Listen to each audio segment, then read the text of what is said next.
Boa noite, pessoal. Está começando mais um podcast pedagógico que é composto por mim, Ilma, Débora, Daiane, Juliana e Nair. Nós vamos falar sobre o capítulo 2 do livro de Paulo Freire, Pedagogia da Autonomia. E o capítulo 2 fala justamente que o conhecimento não deve ser transmitido de forma bancária. E durante a leitura do capítulo, nós percebemos que Paulo fala muito sobre questões raciais, fala sobre o racismo estrutural, fala sobre as classes oprimidas, fala sobre o silenciamento dessas classes. E o que é que isso tem a ver com a não transmissão de conhecimento bancário, né? Tem tudo a ver. Nós decidimos fazer um podcast de uma forma bem descontraída, como vocês estão vendo, eu estou no sofá da minha casa, vocês estão vendo tomadas e prateleiras, mas não liguem para isso. E nós fomos atrás de pessoas que pudessem contribuir de forma significativa sobre o conteúdo, né? Houve uma burocracia, porque muitas pessoas disseram que teriam que mandar e-mails, e a instituição disse que teria direito de imagem, que não poderia gravar. Então nós decidimos fazer aquele jornalismo assim ao vivo, de ir na cara de pau e chamar a pessoa para tentar fazer uma entrevista e vamos ver no que deu. A primeira tentativa foi com Cristina da Mata, uma mulher negra, pedagoga, ela é da Secretaria de Educação. E será que nós conseguimos essa entrevista? Vamos dar uma olhadinha aí agora. Pessoal, bom dia. Eu estou aqui na porta da OAF, aqui do Queimadinho, para fazer uma entrevista com Cristina da Mata, que é pedagoga e tem mestrado, gente, na área afro. Eu esqueci agora, mas depois eu vou colocar aqui na tela para vocês verem. Não sei se ela vai topar fazer a entrevista. Vai ser uma reportagem que eu vou correr atrás. Meu trabalho hoje vai ser de repórter, né? E então estou aqui na OAF, gente. Vamos entrar aqui agora para ver se eu consigo uma entrevista com ela. Pessoal, nós estamos aqui, no caso eu, né, no auditório Senador Antônio Carlos Magalhães, que fica dentro da UAF. Olha só que espaço lindo.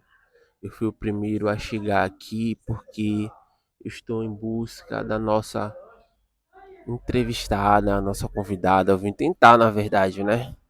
Porque vocês sabem, né, que hoje é um protocolo para tentar entrevistar alguém, você tem que mandar um e-mail, ter permissão. Então, eu vim dar uma de jornalista hoje e tentar fazer a reportagem assim na hora. Vamos ver o que vai dar. Ela ainda não chegou. Bom dia, Cristina. Obrigado por topar fazer essa entrevista. Eu vou ser direto. Eu vou logo à pergunta.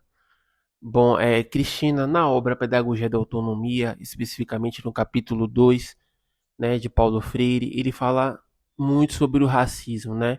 De como nós, educadores, devemos advertir nossos alunos sobre o racismo estrutural que impera na nossa sociedade, na não consciência de muitos alunos negros sobre sua condição. E ele, como educador, não tinha em suas aulas o direito de proibir as ideologias das pessoas. Como, por exemplo, ele cita que um aluno negro oprimido, morador de uma favela, que disse que iria votar em um político reacionário, cujas propostas políticas anuncia seus projetos racistas, né?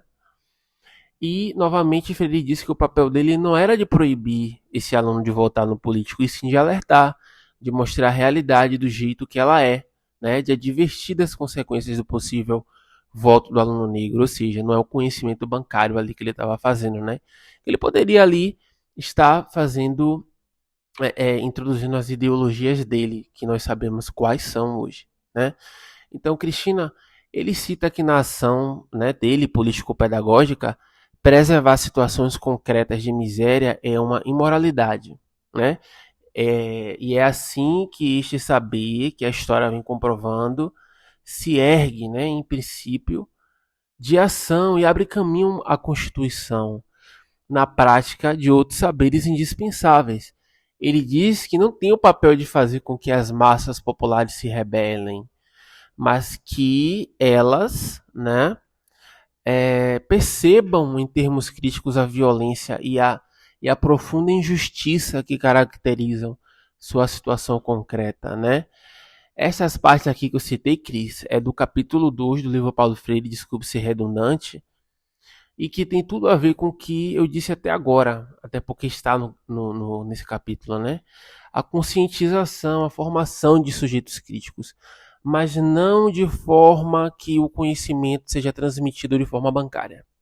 Você, como educadora, como enxerga a pedagogia da autonomia durante a sua vida, da docência e durante a docência, em relação aos negros que são oprimidos perante a sociedade?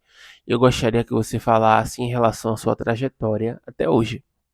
Mas é bom que a senhora se apresente. Olá, colegas estudantes, né? Acredito que este nosso bate-papo, essa nossa fala vai estar indo justamente para um grupo de estudantes do curso de pedagogia. Eu me sinto extremamente honrada como pedagoga de poder, de alguma forma, compartilhar esses diálogos que a gente vem construindo ao longo da vida cidadã, da vida acadêmica. Então, eu sou Cristina da Mata, filha de Luzia Bispo dos Santos, lavadeira de roupa, e Florencio Xavier da Mata, pescador, não mais aqui entre nós, né? Já foi para outros espaços. Sou mulher negra, soteropolitana, mãe de duas meninas negras, Diana Luzia da Mata Araújo e Isabel Cristina da Mata Araújo. E neste meu corpo de mulher preta, eu tenho uma trajetória, e essa minha trajetória me trouxe até aqui. Eu fiz uma escolha, ainda na década de 80, final da década de 80, em fazer magistério, e em seguida eu fiz pedagogia. Então, eu sou pedagoga de formação e por opção. Nessa minha caminhada acadêmica, eu optei por fazer estudos voltados para a educação libertadora. Eu sou paulo freiriana por concepção, sou paulo freiriana por acreditar que as ideologias trazidas na pedagogia paulo-freiriana, elas vêm dizer muito de mim, do meu povo e da nossa sociedade como um todo, né? Uma sociedade que foi assim forjada em bases extremamente racistas, em bases extremamente excludentes, e aí a gente vai fazendo uma trajetória que vai nos elucidando e nos dizendo o nosso lugar de pertença, nosso lugar de pertença geográfico, nosso lugar de pertença enquanto classe economicamente social. Falar do racismo estrutural é uma linguagem mais atual, né? É uma linguagem que a gente tem aí alguns autores que vêm se debruçando sobre a questão do racismo estrutural, mas para além das discussões do ponto de vista teórico, do ponto de vista acadêmico, a gente precisa só olhar para os lados, né? Olhar sobretudo para os espaços de poder, olhar para a estratificação social e a gente vai encontrar a cor, né? A gente encontra a cor. Então, a cor preta ou a cor negra, a cor parda, elas se apresentam nas classes sociais mais desprotegidas, né, do ponto de vista de políticas públicas, mais desprotegidas do ponto de vista da sua condição social e econômica, e isso não foi o acaso, né? A gente tem toda uma historiografia que foi negada historicamente, que traz a condição de chegada ou de trazida dos negros, né, do continente africano, sobretudo, para as Américas, e aí a gente vai fazer um recorte enquanto Brasil. Esse racismo estrutural ele se materializa muito no chão da escola.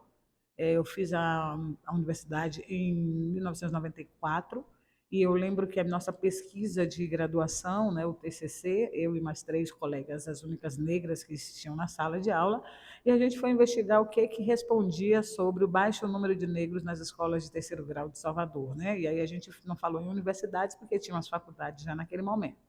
E a gente encontrou uma resposta na pesquisa bem sucinta, bem básica, o baixo poder aquisitivo. Pronto, o baixo poder aquisitivo do negro, ele vem por conta mesmo do processo de exclusão, do processo de massificação, do processo de escravização que nós sofremos historicamente. E aí a gente vai amadurecendo isso. Em seguida, eu fui fazer uma especialização em História e Cultura Africana e Afro-Brasileira e hoje eu tenho aí o meu mestrado na Universidade Federal do Recôncavo da Bahia em História da África, da diáspora e dos povos indígenas. Dentro dessa perspectiva, como professora, educadora e educadora social, eu opto por fazer educação para a diáspora africana. E essa educação a gente está centrando sempre na discussão de o que responde efetivamente aos números alarmantes de crimes, né, e de pessoas encarceradas, precisamente, que são de pessoas de pele preta.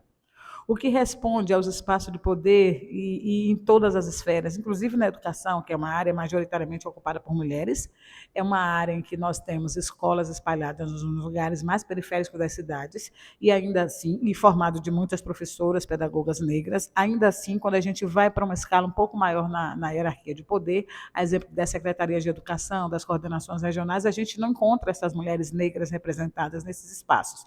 Esse é o racismo estrutural. E esse racismo estrutural, ele precisa ser visto como um projeto, né? Existe um projeto para que a sociedade brasileira ela seja racista.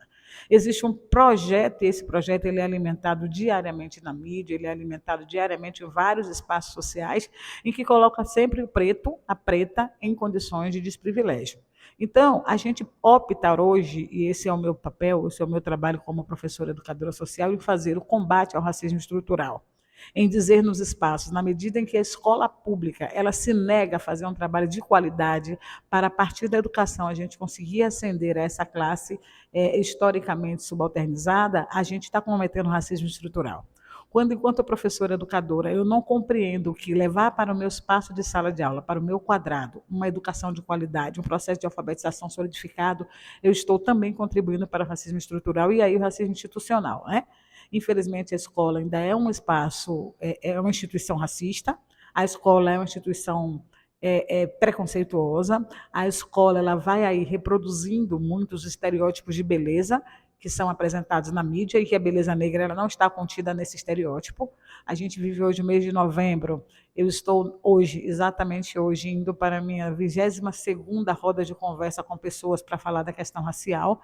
Pena que esse convite aparece de maneira muito pungente no mês de novembro. Mas a gente está aqui na luta e a gente está contribuindo como a gente pode para desconstruir, né, para combater esse racismo estrutural.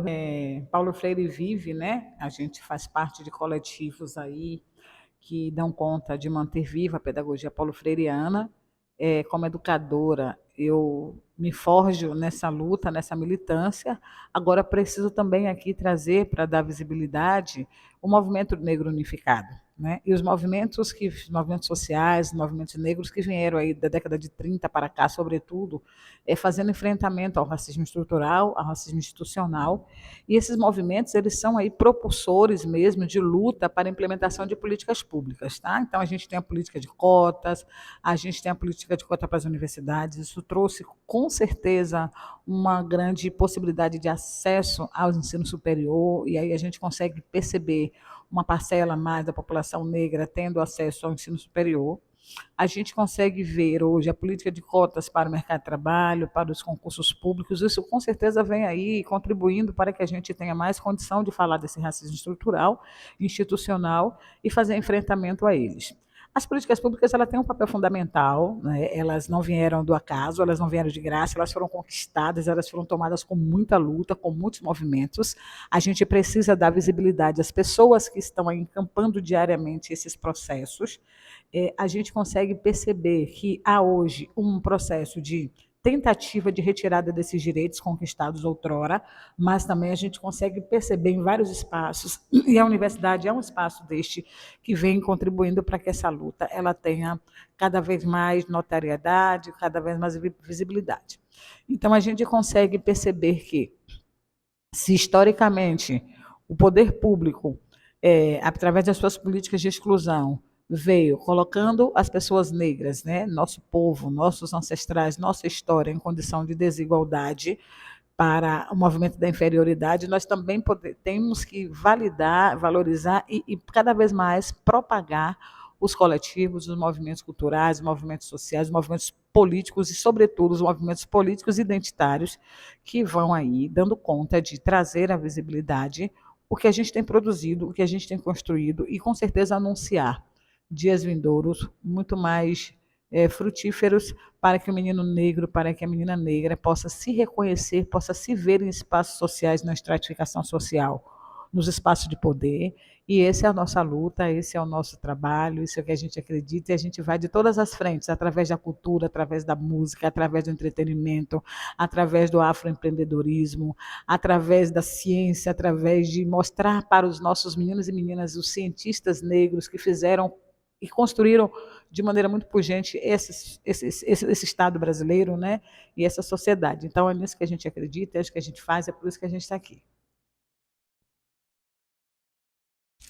Pessoal, então, essa foi a entrevista com Cristina da Mata. Eu vou perguntar ela mais uma vez. A senhora é pedagoga, né, e fez mestrado em... Eu sou pedagoga, especialista em História e Cultura Africana Brasileira e sou mestra em História da África, da diáspora e dos povos indígenas. Para mim, ela é um ícone, gente. Então, muito obrigado pela entrevista, dona Cristina, e vai servir de muito para nós discutirmos aí na sala de aula. Tchau, tchau.